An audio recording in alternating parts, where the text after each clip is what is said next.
ہم کبھی کبھار بہت زیادہ ناشکری کرنے لگ جاتے ہیں کہ فلاں کے پاس اتنی گاڑیاں ہیں، اتنے مکانات، اتنے نوکر چاکر ہیں. ہو سکتا ہے کہ اس کی طبیعت ناساز رہتی ہو، وہ بیمار رہتا ہو، خدا نے تمہیں بدن سالم دیا ہے. ہو سکتا ہے کہ اس کی بیوی پریشان کرتی ہو، خدا نے تمہیں نیک بیوی دی ہے. ہو سکتا ہے کہ اس کو اولاد نہ ہو رہی ہو، خدا نے تمہیں اولاد دی ہے اور صحیح و سالم اولاد دی ہے. کتنی چیزیں ایسی ہیں جو ہمیں نہیں پتہ ہوتی ہے، لیکن ہم دوسروں کی بس طاق کے اندر ہوتے ہیں کہ اس کو یہ ملا ہے، اس کو یہ ملا ہے، اس کو یہ ملا ہے، تو مجھے بھی وہی ملنا چاہیے. پروردگار جو ہمارے لیے بہتر ہوتا ہے وہ عطا کرتا ہے. اور یہ بھی ایک واقعے کے اندر ملتا ہے کہ حضور سرور کائنات حضرت محمد مصطفیٰ صلی اللہ علیہ وسلم کے ایک صحابی تھے، ثعلبہ انصاری ان کا نام ہے، اور مختلف اور روایت کے اندر کوئی اور صحابی کا نام ملتا ہے، اور واقعات بھی کہیں کہیں تھوڑے تھوڑے سے باریک سے فرق کے ساتھ بھی ہے. وہ آتے تھے بار بار حضور صلی اللہ علیہ کائنات کی خدمت میں اور کہتے تھے یا رسول اللہ میں بہت غریب بہت نادار ہوں، آپ میرے لیے کوئی دعا کیجئے تاکہ پروردگار مجھے یہ رزق مالی عطا فرمائے. حضور کہتے تھے کہ انشاءاللہ خدا تمہارے مال میں برکت دے گا، تمہاری زندگی کو بہتر فرمائے گا. لیکن وہ بار بار آیا کرتا تھا اور کہتا تھا کہ میرے حالات بہتر نہیں ہو رہے، آپ میرے لیے کوئی اچھی سی دعا فرمائیں اور میرے حالات بہتر ہو جائیں.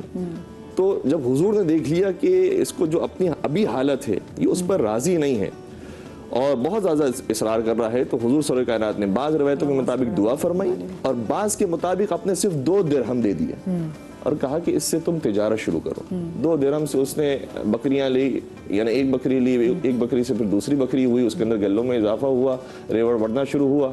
اس سے پھر اس نے اور تجارت کی ہے، اس کے ایک اچھا خاصا کاروبار چمک پڑا، اور اتنا چمک گیا اس کا کاروبار کہ وہ مدینہ سے باہر اپنی جائیداد لے جانے پر مجبور ہو گیا، اور مدینہ سے باہر اس نے سکون اختیار کر لی. جب تک اس کی یہ حالت نہیں ہوئی تھی اس سے پہلے تک وہ ہر نماز حضور صلی اللہ علیہ وسلم کے پیچھے پڑا کرتا تھا، اور جب اتنا اس کو مال مل گیا تو وہ مدینہ سے باہر چلا گیا، جمعے میں آیا کرتا تھا ایک نماز پڑھنے کے لیے، اور پھر اس کی بھی توفیق ختم ہو گئی اور پھر وہ جمعہ بھی نہیں آیا کرتا. اصل رزق تو وہی تھا.